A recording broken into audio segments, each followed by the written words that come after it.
तो hello students, कैसे हैं आप सब। उम्मीद अच्छे होंगे। आज की वीडियो में आपको बताने वाला हूँ फ्रैक्शंस के थोड़े और बड़े सवाल, ठीक है ना, यानी कि जो भिन्न के जोड़ होते हैं।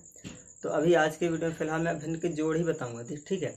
जो भिन्न के घटाना होते हैं, गुणा होते हैं, भाग होते हैं, वो फिर और नेक्स्ट वीडियो में कवर करूँगा।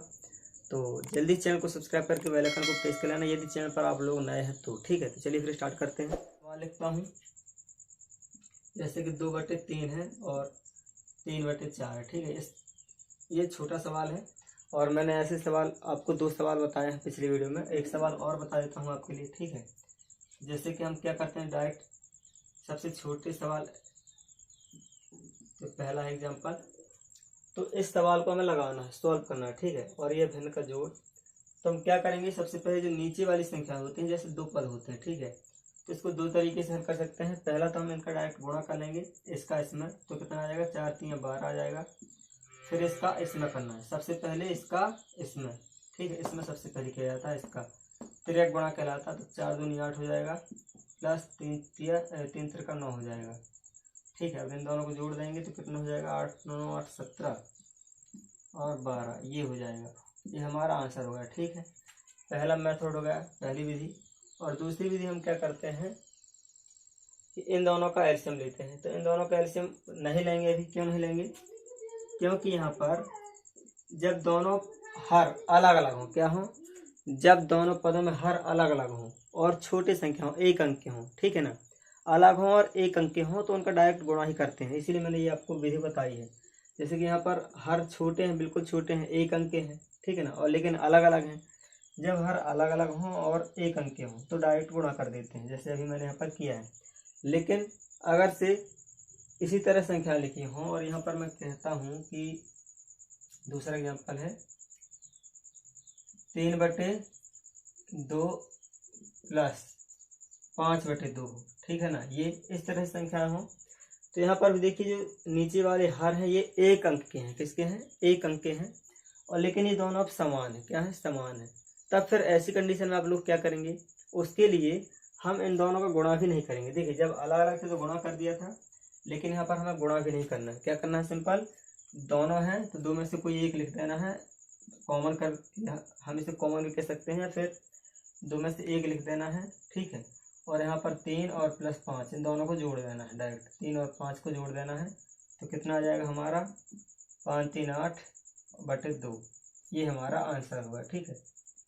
तो अब आज से इस तरह के यदि कभी भी सवाल मिलते हैं तो ध्यान रखना, यदि हर 1 अंक के हैं और दोनों पदों के हर समान है, या फिर इससे ज़्यादा पद हो, 3 पद भी हों लेकिन 1 अंक के हों और समान हो, तो डायरेक्ट इनको क्या करना है, अंश को जोड़ दिया जाता है, ठीक है। जैसे कि यहाँ पर 3 5 मैंने जोड़ दिया है।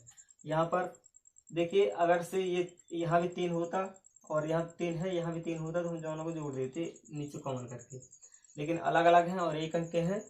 तो अब यहाँ पर क्या है, यहाँ पर दोनों पदों में अलग अलग अंक हैं और छोटे हैं 1 अंक वाले, ठीक है, अलग अलग संख्या है, इसीलिए हमने इनका गुणा कर दिया है। तो इस तरह से जो भिन्न के सवाल होते हैं, यानी कि जो फ्रैक्शंस होते हैं, उनको सीखने के लिए आपको बहुत ही इम्पोर्टेंट चीज़ है ये, आपको ध्यान में रखना हमेशा। कभी भी इस विधि की ज़रूरत पड़ सकती है, कभी भी इस विधि की ज़रूरत पड़ सकती है, क्योंकि जब आप सवाल लगाएंगे मैथमेटिक्स में और आगे बड़ी क्लासों में, तो आपको एक छोटी छोटी चीज़ों का ध्यान रखना पड़ेगा, ठीक है, यही चीज़ें काम आती हैं। अब मैं एक सवाल और लेता हूँ, यहाँ पर मैं लेता हूँ 2/3 प्लस 3/3 प्लस 4/3, ये ले लिया मैंने। अब देखिए इनमें तीनों में हर वाले पद, यानी कि जो यहाँ यहाँ नीचे वाले पद है, नीचे वाली संख्या है, वो समान है और 1 अंक की है, ठीक है ना। अगर से समान हो, ये मैं आपको तीसरा सवाल बता रहा हूँ, अगर से हर समान हो तो फिर चाहे संख्याएं बड़ी भी हों लेकिन समान हो, एक सी हो, तब फिर ऊपर वालों को केवल जोड़ देते हैं। जैसे कि यहाँ पर हमने 3 लिखा और ऊपर वालों को जोड़ दिया, 2 + 3 + 4, तो ये आंसर आ गया हमारा 4 3 7 2 9/3, ठीक है। इस तरह से यदि नीचे वाली संख्याएं समान है, एक सी हैं और फिर वो चाहे बड़ी भी हैं, तब भी हमें यही करना है। जैसे कि 2/12 प्लस 3/12 प्लस 4/12, ठीक है। तो नीचे जो हर है वो हमारे समान ही है, तो हम क्या करेंगे, और एक बात और, ये रूल घटाना के लिए और जोड़ के लिए दोनों के लिए एक सा है। अगर घटाने में भी आपको ये हर समान मिलते हैं, ठीक है ना, इस तरह से ये हर समान है, तो आप उस घटाने में भी नीचे वाली संख्या को एक करके लिख सकते हैं। जैसे कि यहाँ पर मैं 12 लिख देता हूँ, ऊपर वाली को जोड़ दूंगा, ठीक है। और यदि घटाना होता तो क्या करता, मैं यहाँ पर माइनस लगा देता, यहाँ पर माइनस लगा देता, बस इतना अंतर रहता है। लेकिन दोनों में यही कंडीशन है। फिर 4 3 7 9 हम करेंगे और यहाँ पर 12, ये हमारा आंसर हो जाएगा, ठीक है। इस तरह से जो भिन्न के जोड़ होते हैं उनको करते हैं। और 2 पद वाले मैंने आपको पहले ही बता दिया है, और ये 3 पद वाले हुए। तो अब जो नेक्स्ट वीडियो आएगा उसमें भी मैं भिन्न के जोड़ ही बताऊंगा, लेकिन उसमें थोड़ा सा और बड़े सवाल रहेंगे। 3 पद वाले रहेंगे और उनमें हर बड़े रहेंगे, अंश भी बड़े रहेंगे, ठीक है। ये तो छोटे छोटे 1 अंक वाले हर और अंश दोनों है, तो आप बड़ी आसानी से इनको कर लेंगे।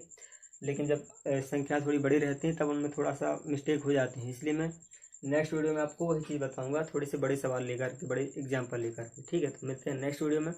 सब्सक्राइब अभी तक नहीं किया तो जल्दी सब्सक्राइब करके बेल आइकन को प्रेस कर लेना।